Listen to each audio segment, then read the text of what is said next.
This episode is brought to you by State Farm. Listening to this podcast instead of doom scrolling? Smart move. Another smart move? Getting help from one of State Farm's 19,000 local agents when you choose to bundle home and auto.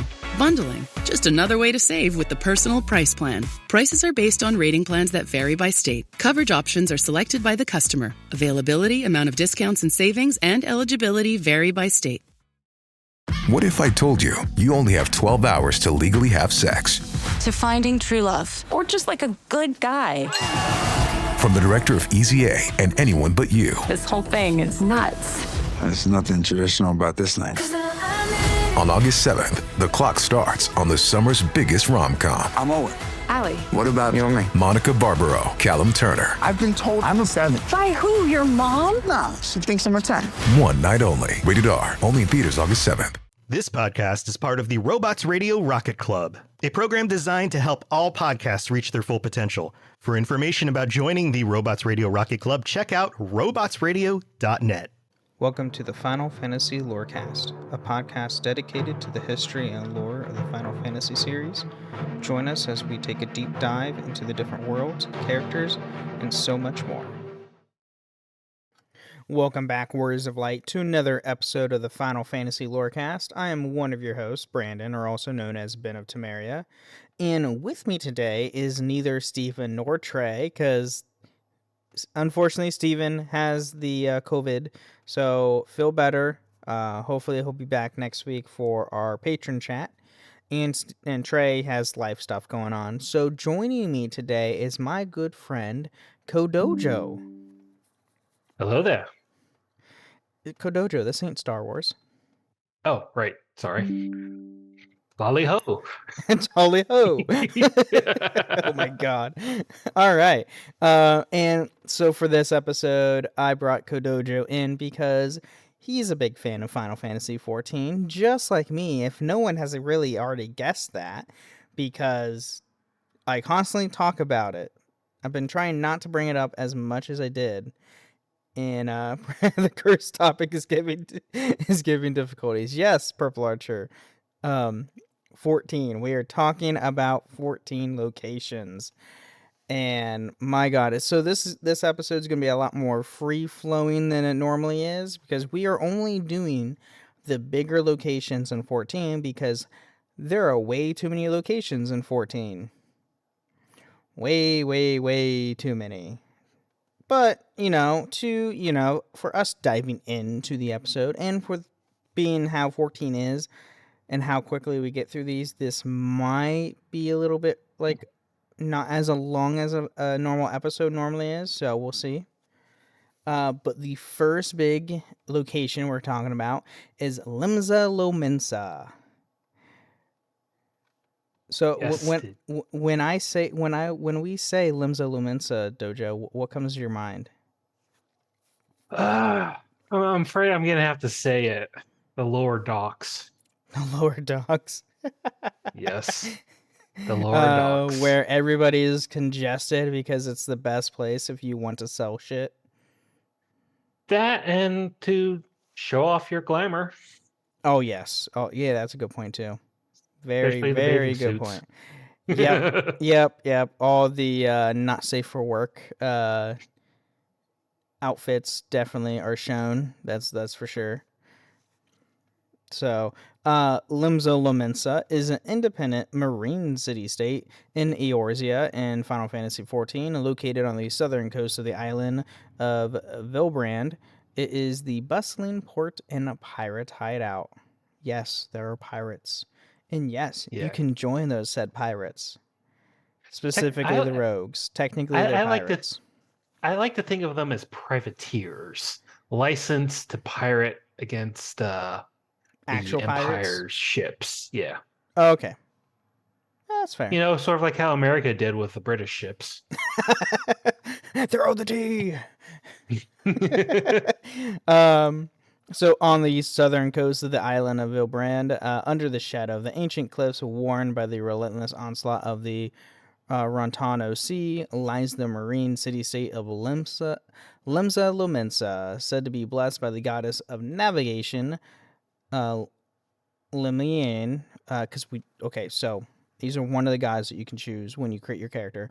They have never really, I haven't heard a spoken term for any of these gods, mind you, Well, constellations or whatever.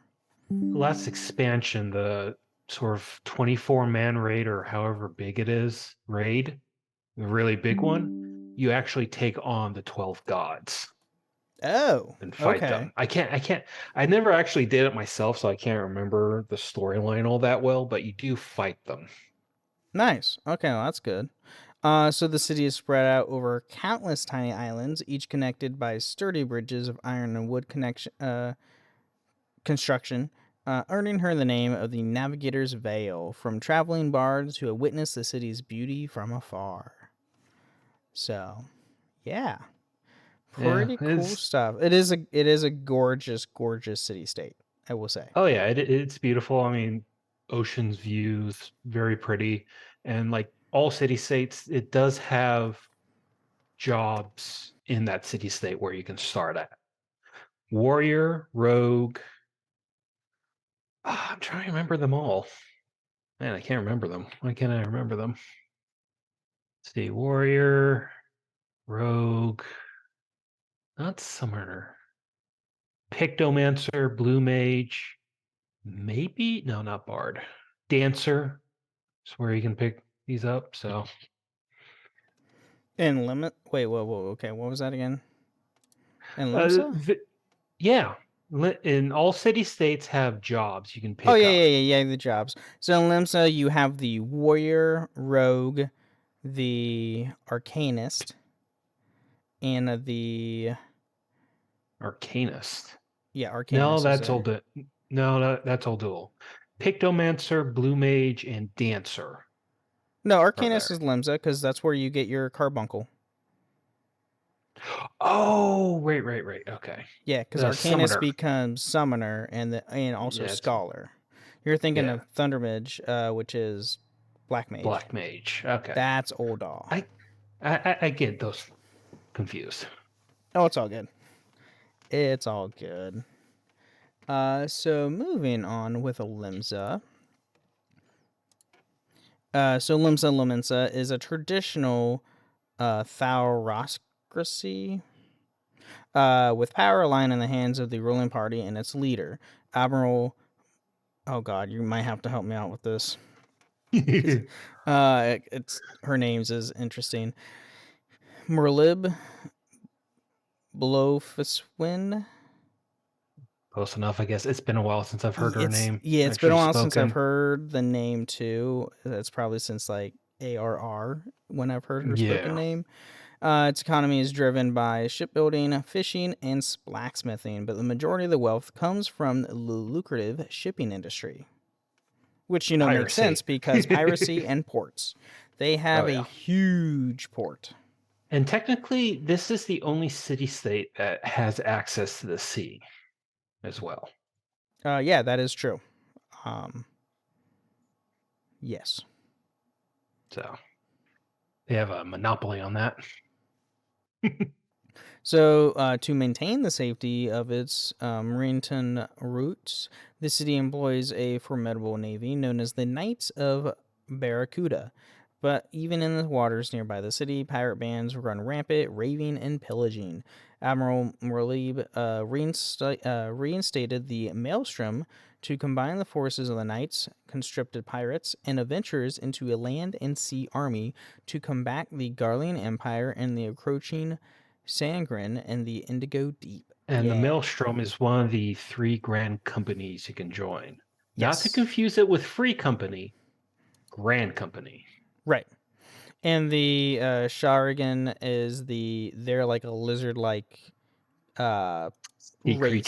sea creatures, yeah, which they worship, Leviathan, because Leviathan is a primal of the sea. Nearly everything's primal in FF14. Yes. Oh, absolutely. Everything is something driven with the primals. Yeah.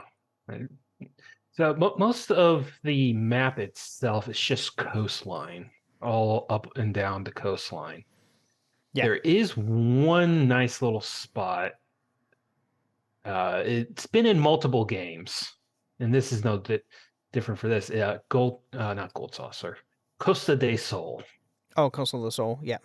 Yes. Oh, from Final Fantasy VII. Yep. Yep. Coastal of the Soul is in the La Mensa area. So Yeah. I'm trying to remember what part. Oh well. Coastal of the Soul. It's in I can't remember which region of of the area, but it's there. And it has an aetheryte, so you can teleport to it when you get to there. So, which is nice. Yeah.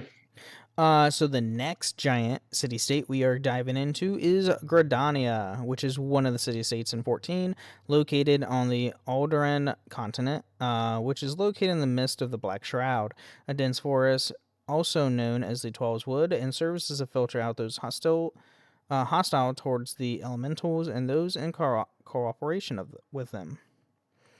Gridania is by far the most unified of the city-states. Its guilds all work in cooperation with each other under the guiding hand of King E. Sina, who brought back the Order of the Twin Adder, which is another grand company that you can join, it's cool. Gridania is really nice. It's a very heartwarming city-state. Yeah. Compared to the other two, in the base game at least. Yeah. Has the less of like the most. Honestly, there's really not many problems when you go there compared to other city states. True. Because they have problems.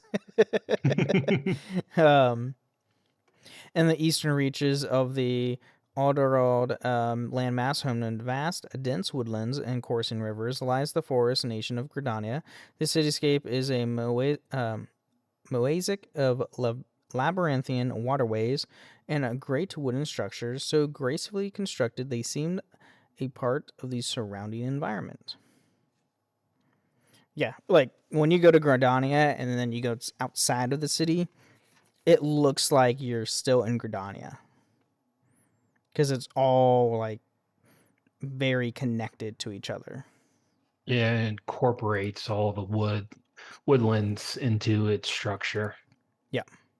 Yeah, it in the South Shroud, I like to point this out. I don't know if you have it in the show notes, but had the South Shroud has one of the very first deep dungeons, which are like 100 to 200 levels of floors that you can Oh yeah, you're level talking up your about the character. Palace of the Dead.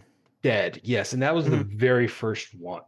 And I think most people would agree that it was probably one of the more difficult ones they've ever done. And it was the most popular way to level up all the alternate jobs you ever had. Oh yeah. And it goes quicker if you have friends too. Oh yeah, much quicker.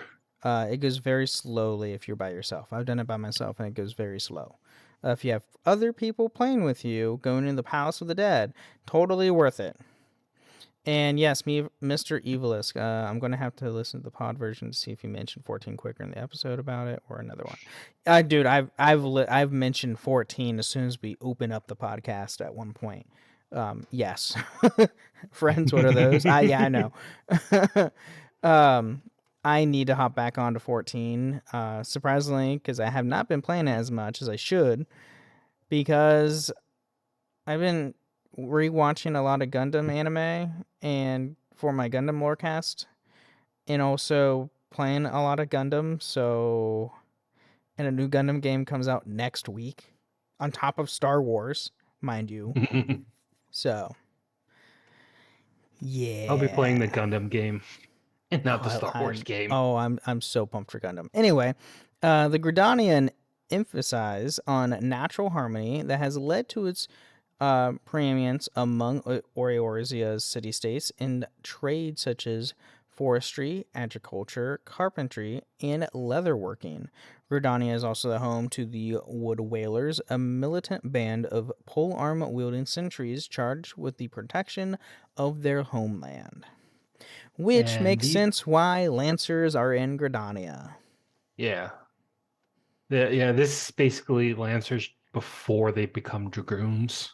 Yeah. Yep. So, And Dragoons are awesome. Lancers are awesome. Go be a Lancer. They're yeah. It's a fun DPS. I'm not gonna lie. It gets kind of old after a while, but it's still fun. It gets really fun when you become an actual Dragoon. How about that? No, you don't like that? What? Yeah, I've only got Mr. 6 Evilist. Yes, levels in DPS is Lancers. awesome. It all gets better. No, the only problem with Lancers is they barely don't get a DP. They don't get an AOE until like super high level, which is the literally downfall of it. Where every other DPS class gets gets an AOE like before level 20. Yeah. They get it Dragoons like also after level called 40. Dragoons are also known as the floor tanks as well. That is also true. You have a lot of health as a Dragoon. I have a lot of health when I'm a Dragoon. Actually, funny enough, I think one of the times when you fight Nidhogg during the Steps of Faith trial for that story trial, I was playing like when I did the story mode, I was a Dragoon because I wanted to be a Dragoon to kill him because obviously. And like I think my entire party got wiped, and I was still still standing for the like 2 minutes straight till he killed me. I was like, oh, okay, I guess this works. Padding your stats, I see. Maybe. So the favorite goddess of the citizenry is Nofika, the matron. But great faith is also placed in the wisdom of the seed seers, young oracles who guide the nation based on the will of the forest's elementals. Which the leader of the Twin Adder, she is a seed seer. Yeah, and she has a younger brother, I think, who's also a seed seer as well.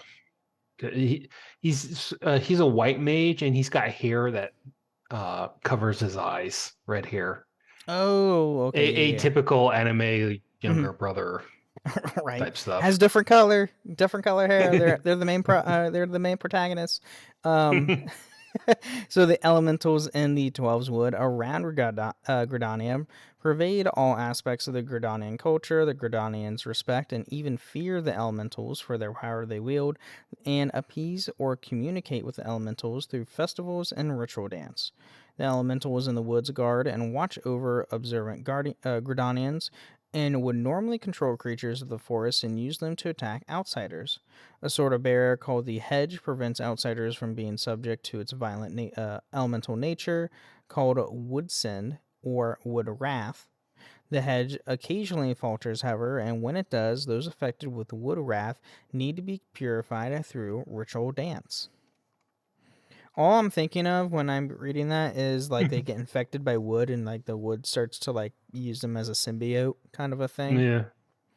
Yeah, but when you go to the Shroud, Gridania, all the enemies are basically like trees or some form of they're that. treants, like which is a typical fantasy style monster. Yeah, I'm into Warhammer and total Warhammer 3 and Warhammer Fantasy. There is a faction called the Wood Elves, and one of their units is basically just treekin trying to kill you. Okay, it's basically cool. like a living tree. Kind of. That's all I think about when we talk about that. And the last base game city-state is Ul'dah. Ul'dah is another city-state in 14, located in the deserts of the southern Eorzea. Southern Eorzea. I'm not going to... Eorzea is the world. Oldenard is the continent, which... Going over the show notes now, like, I've never heard them say Oldenard. They always say Eorzea. Yeah. Always say Eorzea. I don't know why. Yeah, the Zorian Lions or something like that. Yeah. It is the most wealthy of the city-states. Its flag-bearing scales is a symbol of their commercial significance in Eorzea. This city-state was also once exclusively populated by Lalafels, ankle biters, potatoes. royal family is of this race, but the prospect of wealth attracted all peoples from across the world. The majority of the syndicate members are Lalafell, which is the reason why I don't like Lalafells. It's because of the That syndicate, specifically yeah. because of that. Well, I despise them. the ruling council, as a I guess the light way to put it, is made up of syndicate members Yeah. who are the wealthiest people in the city state. So they've taken the American template of hiring all the wealthy people to make all the policies and applied it to this game. Oh yeah. Especially Udon. Hey, maybe we should learn from this. What? Actually, one of the former syndicate members, what was his name? The big guy who was the general. Oh, Raban? No, not Raban. Raban. He wasn't a syndicate member. Yeah, he was. When back during a flashback, you see he was a gladiator. They have a Yeah, he gladiatorial worked. thing. Yeah. He worked as a gladiator and worked for one of the syndicates until like the Sultan employed him. Oh, that's when he got out of he it. made enough money in the arena to become one of the 6 richest people in the city state, which evaluated him onto the council, essentially. Yep. So the destroyed nation of Nabath Aragon appears to have been its counterpart in the first, which is the first era. The first shard. First shard, sorry, that's what I meant. Yeah. The bustling. Don't get us started. Right, yeah, that's a whole other thing. The bustling commercial hub of Uldal sits amid the desolate desert landscape of the southern Aldenald. The city is organized strategically around the dome-shaped citadel at its center. Its towering fortifications and protective outer walls are visible for Malms in the directions to detour would-be besiegers. Malms is obviously a length of distance. You know measurements. Yeah. It's like ilms and malms. Yep. I don't think we've ever got a ratio of malms to meters or yards or whatever. I don't think so. I have no idea. I don't know directions. Visitors from every corner of Eorzea came to Uldal to partake in the city's famed recreation, most notably the fighting arenas and gambling halls. Uldal culture is known for its affluence, and the nation's wealth largely comes from its abundant mineral resources and prestigious cloth crafting industry. So it's a mining. It's a mining heavy town. Mining area. Yeah, heavy mining. And then historically, the Sultan claimed sovereignty over Uldal, but true power is wielded by the Syndicate, an elite group of 6 of the most influential and richest members of the society. Nordthal is the city's patron deity, and the 2 great halls devoted to its two aspects are found in the eastern and western sections of the city. Yeah. Uldal is one of my favorite regions. I kind of like the deserty areas. I don't know why. I just do. Yeah, I like Uldal. Now, Mr. Evilist did ask in chat a little bit ago, asking us when we created our first characters, where did we start? Which is your favorite? Well, that's sort of a for the base 3. Yeah, that's sort of a multi-layered thing, because depending on your first job is where you're going to start in the 3 cities, essentially. Yeah. Yep. So I chose Gladiator, which evolved into Paladin, so I started in Ditto. Uldal. I was the same. I started in Uldal. If you choose Lancer or White Mage or Arcanist, you'll start in the Shroud. Nope. If you choose Archer or Archer as well, Warrior, Arcanist, Rogue, Arcanist, Warrior, Warrior, Arcanist are only in Limsa. Because right, Rogue is not a starting class. Yeah, they only have 2 starting classes in Limsa. And then Uldal has Gladiator, Purgus, Thundermage. That's it. That's it. Yeah, and Gridania has Lancer, Archer, and Conjurer. So yeah, Limsa only had 2, but then they added a Rogue as a third, but you had to get to like level 10 and get to the quest where you can get all once you get go through all 3 city states. So yeah. And Ul'dah also has another iconic location that has also appeared in different Final Fantasy games as well. The Gold Saucer, a renowned gambling and attraction area.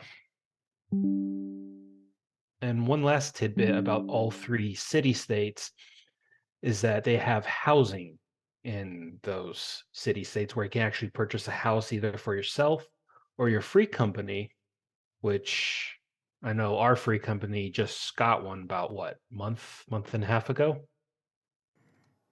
I think it's been longer than that, hasn't it? 2 months?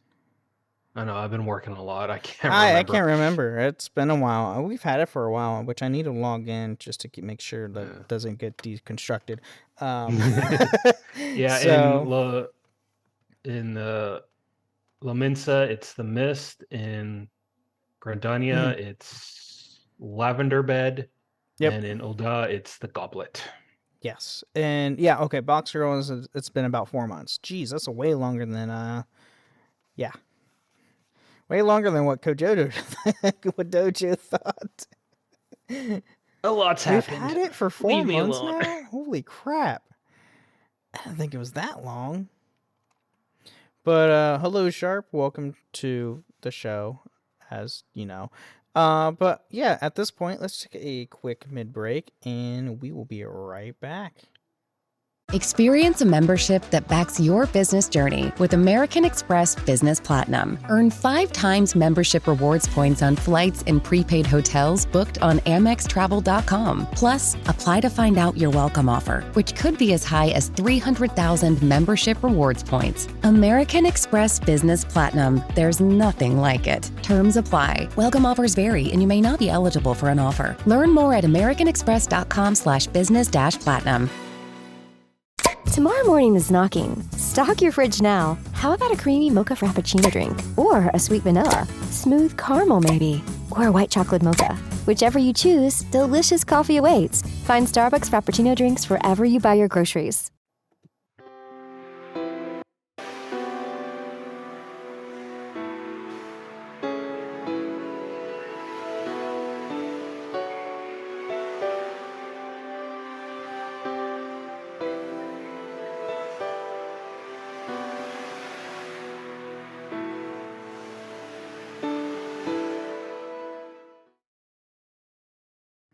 All right, welcome to the middle of the show where we're talking about everything with the podcast. It has nothing to do with the lore of Final Fantasy.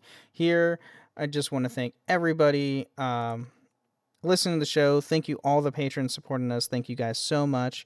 And our patron chat is next week. So if you want to join us on the show, become a patron, and you can do that by going to patreon.com/Final Fantasy Lorecast, where you can get ad-free episodes or even join us on the show, just like all of our awesome patrons are going to be joining us next week.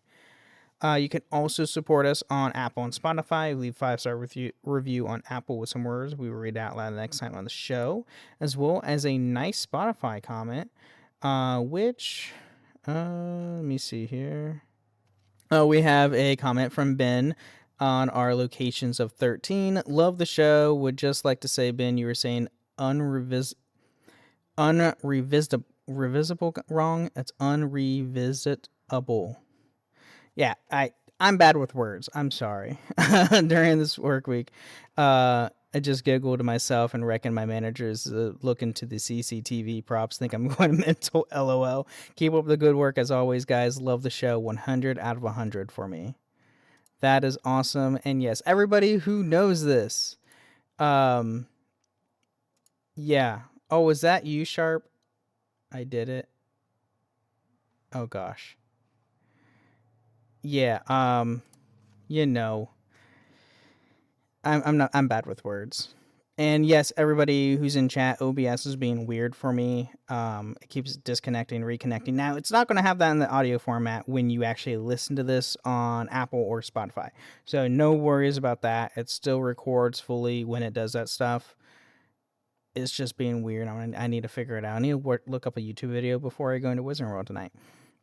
You can also support us or find us on a few different Discord servers. The Robots Radio Discord at robotsradio.net, as well as my own Discord server, the Ben and Friends Podcasting Discord, where you can find this show as well as the other shows that I host, which are Holocron History, Star Wars Canon vs. Legends, the Wizarding World Lorecast, the Witcher Lorecast, and now the Gundam Lorecast. They're all part of Robots Radio, and there goes OBS disconnecting and reconnecting. I'm sorry for everybody hearing those dings in the episode. I need to figure something out. It's been going on for like 2 weeks, and it's bugging the living. It's making me mad. Make the mental. But yeah, other than that, check us out live every Wednesday at 8 p.m. Eastern, 5 p.m. Pacific on my Twitch channel at twitch.tv/benoftamara, as long as it works and doesn't go in and out like it has been going on right now. So yeah, go check those out. It's awesome. Great stuff. And with that being said, let's get back into more 14.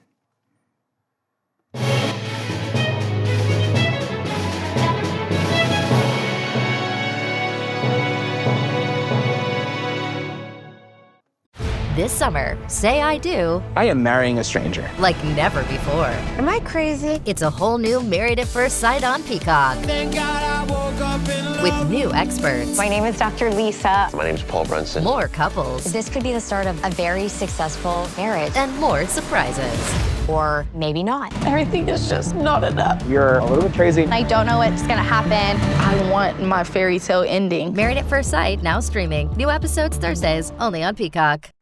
All right, we are back. And yes, I'm sorry, everybody in chat watching this live. It keeps going in and out. OBS, I don't know what's going on with it. It's been like this for the last 2 weeks. I'm sorry, Boxer, that it reminds you logging into the Seraph server. I'm sorry for the long queue times. Oh, gosh. But the next location we are going over is Mordona. Which is a region in 14 in the realm of Eorzea and is the subcontinent, on the subcontinent of Eladard, to the southwest of Coriolis in northern Thanalan.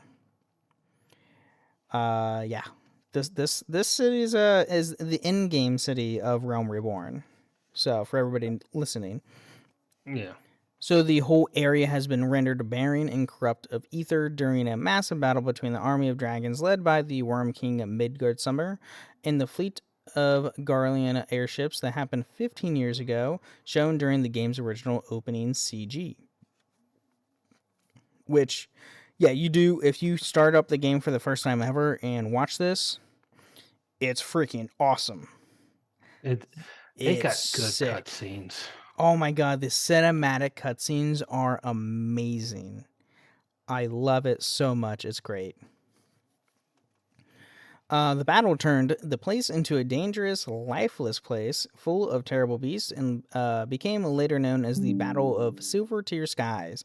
It would be further transformed by the fall of Dalamud at the end of the 6th Astral Era over a decade later.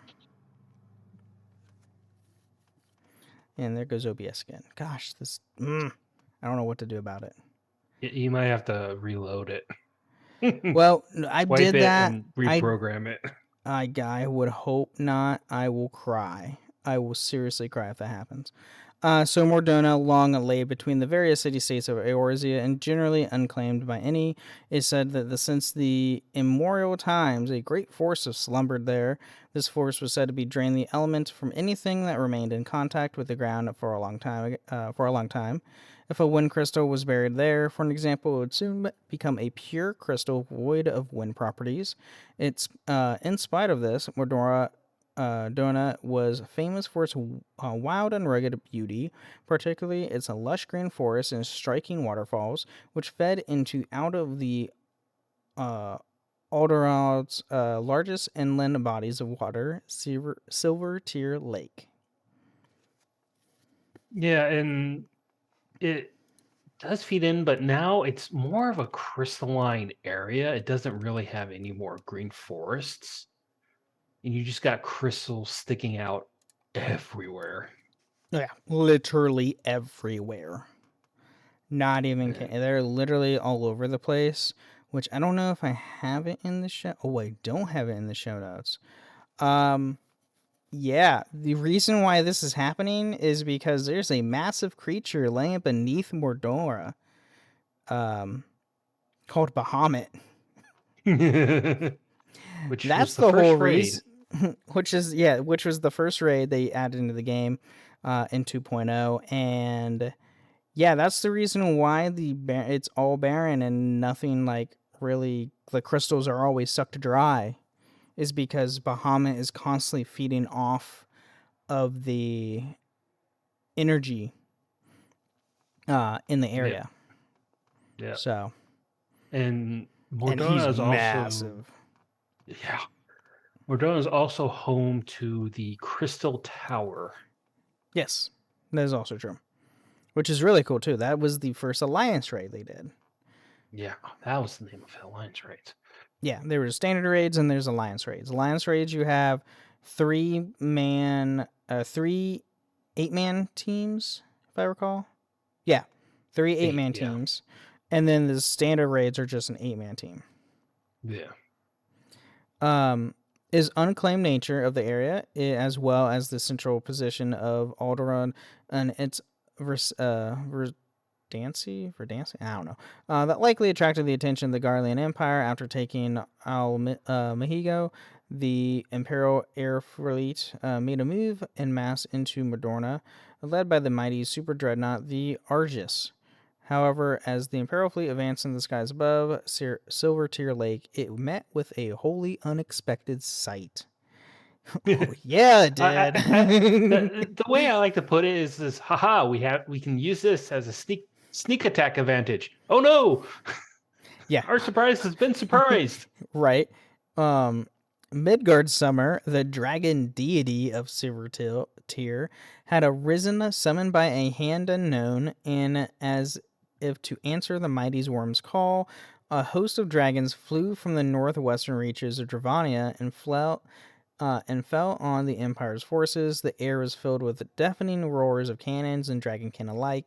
Locked in a deadly embrace, the thunderous impact of Midgard Summer and the Argus trolled their mutual demise, thus ended the Battle of Silvertail Skies, and one of the greatest defeats Garlemald had yet experienced in their campaigns of the conquest.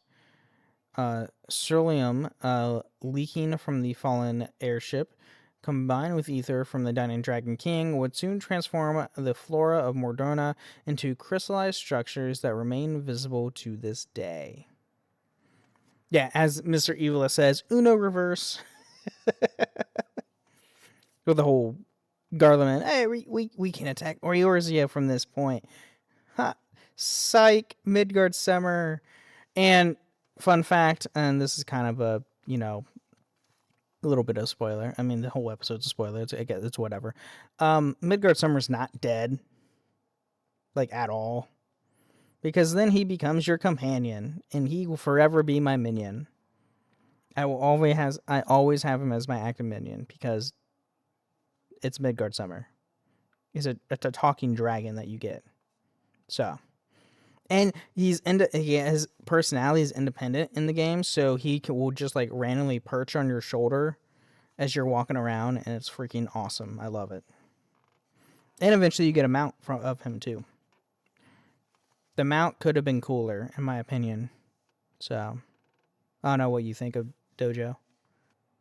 Did I lose Dojo? Oh no, I've been muted this entire time. You've been muted this whole time. Well, I keep taking drinks. I got some ice in here, so I don't want to make a racket. Oh, gotcha. I just want to say, I want to say the dragon designs in Final Fantasy in general could be a little bit better. Yeah, unless it's Bahamut. Bahamut's the only time they get it like really cool. Yeah, but the rest of it is just the rest of them are weird and creepy. Midgard Summer, I loved him because he's just a giant sky serpent. Yeah, it's pretty cool. Snake serpent. like his mount version could have been better, especially with like you have a giant pack of gear on the back of him for some reason. Traveler's bags. Yeah, I get Well, why. Witcher's got one. Why can't we have You don't one? need that much. Like Geralt doesn't carry that much stuff. Oh my gosh. So many years later, the Battle of Charteau ended with half of the region devastated by the effects of Bahamut emerging for Dalamud. Today, Morduna stands as perhaps the single most scarred, battle-blasted region, all of Eorzea, having been the stage of for two of the most devastated battles in recent Eorzean history. In the first focus of Bahamut's awakened rage, much of the region is now desperately barren, crystal scarred, and uninhabitable, a far cry from its old verdancy. Even now, the carcass of Midgard Summer lies intertwined with the wreckage of the Argus. In the center of Silvertear Lake, a towering monument to the ferocity of the conflicts that have ravaged this land. Yeah, and that second battle, you see a lot of. Supposedly, that second battle takes place at the end of original Final Fantasy XIV Online, before A Realm Reborn happens. Yes. And there is a cutscene that you can see on YouTube. I suggest you go watch it. It is awesome, and it has a great song. Are you talking about the Midgard Summer fight? No. This is different. This is when Eorzea Alliance versus Garlean Empire meet on the field.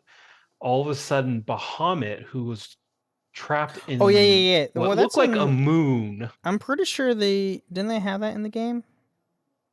No, pretty sure that like cutscene is in the game. Well, at the end of the original Final Fantasy XIV Online. Right. I'm pretty sure I saw in Realm Reborn, like playing the game. It might have been in the introduction. Yeah.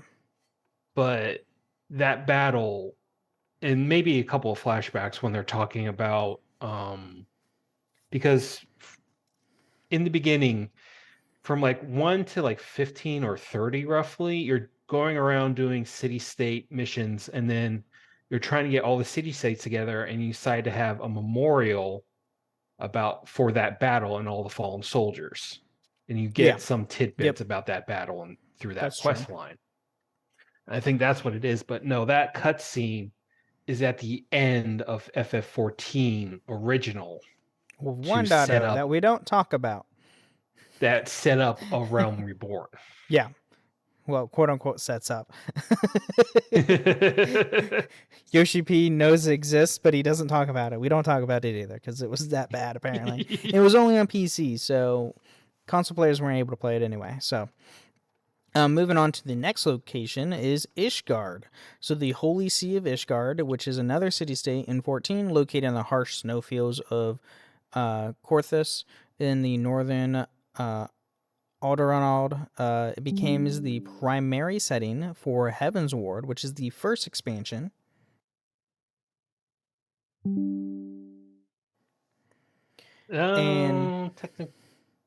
Technically second.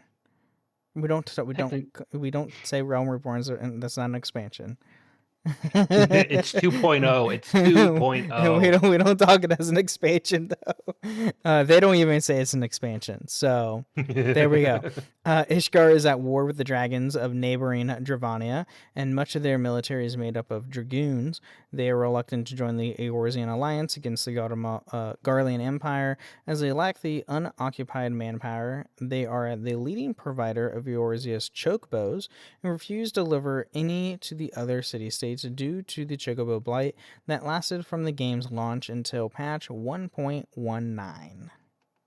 I don't know about that chocobo blight business. I'm not sure what that is. Yeah, I don't know either. I can't remember if they had chocobos that weren't able as a mount until 1.19. Maybe. That might be it. I don't know. The now defunct kingdom of Volbert appears to be in Ishgard's counterpart in the first. In the central region of Bathia's Spine, the great mountain range that spans Alderards from east to west can be found in the Forbidden Highlands of Corathus in the Holy See of Ishgard. The Archbishop of Ishgardian Orthodox Church, Thordan VII, while leading his people in the teachings of Halan the Fury, rules also as the nation's sovereign. Which, sorry, you don't combine church and state. That's a bad thing to do. Yeah, you look at Ishgard and you find out why. It's the very definition of why. I want to say theology. I can't remember the technical term for a government ruled by religion. I know it's theo something. Don't ask me. Theocracy? I have no idea. Maybe. A I don't know. theocracy, I think it's called. That's a good question. So Ishgard's formidable army of knights waged constant battle against its mortal enemies, the dragons, in the millennia-long Dragon Song War, faced with ever more aggressive attacks from its serpentine foes, as well as the unprecedented spell of bitter cold flowing the Calamity. The Theocracy's days are dark indeed. Theocracy, there we go. Nevertheless, the city-state proper is warded with a layer of wards known as the Dampen's Collar to prevent a direct assault from their draconic adversaries. Yeah, when you first get to Ishgard, the place constantly looks like it's in ruins because of this war. I mean, whenever they try to build back up, all of a sudden here comes another dragon attack just to make a place look like ruins. Oh, yeah. Yeah, it looks like Game of Thrones, exactly. Harrenhal. So matters have grown so grave as to prompt the Archbishop and his advisors to consider throwing open the heretofore sealed gates of Ishgard, calling for outside aid. The city-state's only known access point is a bridge called the Steps of Faith, blocked off by the Gate of Judgment. As of yet, adventurers are still forbidden from entering the city walls, though the local garrisons of the Observatorium, Camp Dragonhead, and White Brim Front maintain services for travelers and may seek their aid. Which they do open it up later in the game. That is for sure. They do open it up. Ward. Throughout Heaven's Ward, they open it up to adventurers to, take down Nidhogg, because that's the whole point of the game. Through Heaven's Ward, and you being the sole hero, because certainly not to run from it's certainly not to run from Ul'dah where you're accused of certain crimes. Right? No, definitely not. What? No way. So the city itself is divided in two known districts, the Foundation at the bottom and the Pillars above. Foundation appears to be home of the lower class citizens and exhibits scarring from war with visible damage to the stone structure. The Pillars is consequently cleaner with open air plazas. Because the rich. Because, yeah. Down with rich. I mean, no. That is one thing I think we've got to say about the other city states, that all city states have two sections to them. They all have two sections. That is true. Yeah. Except for this next one. This next one doesn't. The last one that we're going over is Kugane, which Kugane is a port town in Hingashi in 14 Stormblood, which is the second expansion. It is the only port open to foreign trade vessels, and violence is strictly prohibited within the city walls. So you better not make violence. The Hingashi emblem seen throughout Kugane derives from the Japanese symbol called the Tomo. Which is like Tomoe? three... Tomo. Tome? Thank you, Stormblood. Mr. Luke saying, ew, Stormblood. Hey, I will say, that was my impression when I first went through Stormblood the first time around. Second time around, after you go through half of it, it starts getting a lot more interesting and a lot more, action-packed. And I really liked it towards the end. The first half, not so much. Second half, absolutely. It's great. Once you get through Stormblood, everything from what I've been told, I still need to get in post-game Stormblood right now. So definitely need to play more to get to Shadowbringers, because apparently that's when everything starts to get to really, really good. Well, post Stormblood, like the after, I guess. Yeah, that's what I heard. Post Storm, one of my coworkers, he's a big 14 guy, told me post Stormblood is when you get really, really cool things, and like it starts doing a lot of story twists, and people like it's like what the heck's going on, and then you get to Stormblood, and it's like, oh my god, and like that kind of expressions. Yeah, and it also Stormblood also sets up the Warrior of Light's boyfriend. You know who I'm talking about? Guy with 3 swords. Oh, what's his name? I have to think. I'm having a blank. He has 3 swords. He's the Garleman's main general and bad guy for Stormblood. Oh! You're talking about Oh God, why is his name escaping me? There's a statue of him. I was looking to. I was going to get the Stormblood statue. Xenos. There we go. Yeah, it was really like he's really weird. Yeah, I mean he follows you from Stormblood all the way up through Endwalker. Or he's not dead. Endwalker. Don't tell me that. I didn't know he wasn't dead. Ah, damn. I mean, I already had a feeling he wasn't dead because there's no way they're going to kill a pretty boy. Let's be honest. Yeah. He becomes obsessed with you through like 2 expansions. Okay, that's not creepy enough. Moving on with the last point. A city across the Ruby Sea from Othard, Kunigane stands as the only port in Higashi whose docks remain open to foreign vessels in the era of occupation. Here, ships from all corners of the world can be found, and it is not uncommon to see even Eorzean galleys and Garlean warships docked side by side. The bustling center of trade boasts a beautiful cityscape that also serves as a den of espionage and political intrigue. Which is true because, fun fact, this is where our Free Company house is. Yeah. Is in Kugane because I love I love Japanese architecture and it's gorgeous. Yeah. And it's just a gorgeous, gorgeous city-state. Yeah, Kugane and that whole area is supposed to represent, Japan and China, as it were. Mainly for Japan. the most part. Yeah. But that's where it takes a lot of its art inspiration from. Yeah. Maybe Mongolia a little bit too. In certain spots.